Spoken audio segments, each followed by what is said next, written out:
കരിക്കകമ്പാടിന് മഴ ഒരു തീരാശാപമാണ്.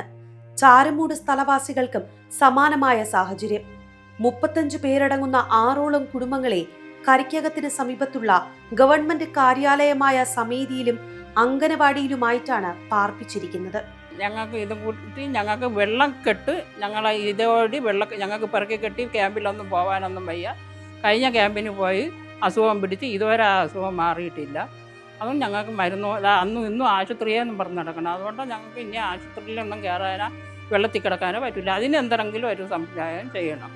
ഇപ്പോൾ 1 മാസമായി ഈ വെള്ളത്തിൽ ഇങ്ങനെ നിൽക്കാൻ തുടങ്ങിയിട്ട്. വീട്ടിൻ്റെ 4 ചുറ്റും വെള്ളം. ഒരു ചെറിയൊരു മുറിയുണ്ട്, അത് പൊളിഞ്ഞ് തലകുത്തിന കിടപ്പുണ്ട്.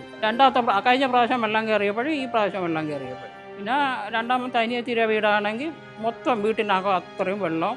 അവരുടെ സാധനം കഴിഞ്ഞ പ്രാവശ്യം അത്രയും നഷ്ടപ്പെട്ടു. ഇപ്പം വീണ്ടും വാങ്ങിച്ചിട്ട് അതും അതേപോലെ തന്നെ. അതുകൊണ്ട് ഇപ്പം വാടകയ്ക്കാണ് പോയിരിക്കുന്നത്. നമ്മളെ കൊണ്ട് വേറെ ഒരു നിവർത്തിയൊന്നും ഇല്ല. ഇപ്പം ബാത്റൂമിലൊന്നും പോകാൻ പറ്റില്ല. ടോയ്ലറ്റൊക്കെ നിറഞ്ഞ് കിടക്കണം. അതാണ് മെയിൻ ഞങ്ങൾക്ക് പ്രശ്നം.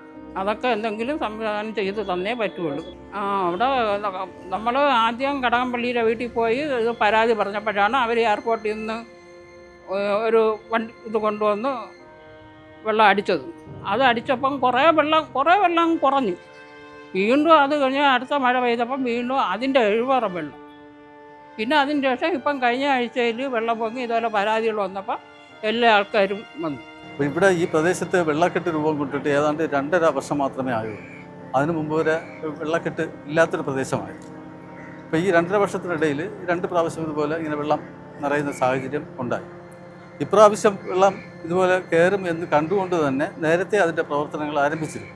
കരിക്കകം പ്രദേശത്ത് കഴിഞ്ഞ ഏതാനും ദിവസങ്ങൾക്ക് മുമ്പ് തുടർച്ചയായ മഴയിൽ ഏകദേശം 42ഓളം വീടുകൾ വെള്ളത്തിലാവുകയും അവിടെ ദുരിതം അനുഭവിച്ച വീട്ടുകാർ ഏകദേശം 6ഓളം കുടുംബങ്ങളെ മാറ്റി പാർപ്പിക്കുകയും അവരുടെ പൂർണ്ണമായിട്ടുള്ള ആഹാരങ്ങൾ ഉൾപ്പെടെയുള്ള താമസ സൗകര്യം സജ്ജീകരിക്കുകയും കൂടാതെ ആ പ്രദേശത്ത് തിരുവനന്തപുരം എയർപോർട്ടിൽ അദാനിയുടെ ഗ്രൂപ്പിൽ നിന്നും ഒരു വലിയൊരു അതായത് 32 HP ഹോഴ്സ് പവറുള്ള പമ്പ് ഉപയോഗിച്ചുകൊണ്ട് 2-3 ദിവസങ്ങളായി വെള്ളം പമ്പ് ചെയ്ത് മാറ്റി വരുന്നു. 2-3 വർഷങ്ങളായിട്ട് അവിടെ മഴക്കാലത്ത് നമ്മുടെ വീടുകളും അവിടുത്തെ വസ്തുക്കളും നശിക്കുകയാണ്. മേലധികാരികളുടെ അറിവുണ്ടെങ്കിലും അവരറിഞ്ഞാലും വലിയതായിട്ട് ഇതില്ല.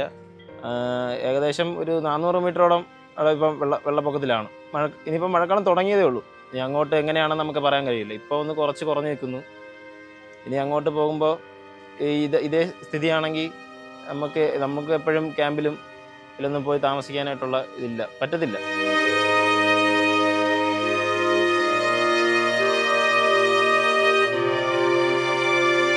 കഴിഞ്ഞ വർഷം ഈ വർഷമാണ് ഇതുപോലെ മഴ വരുമ്പോഴത്തേക്ക് നാശനഷ്ടങ്ങളൊക്കെ വരുന്നത്.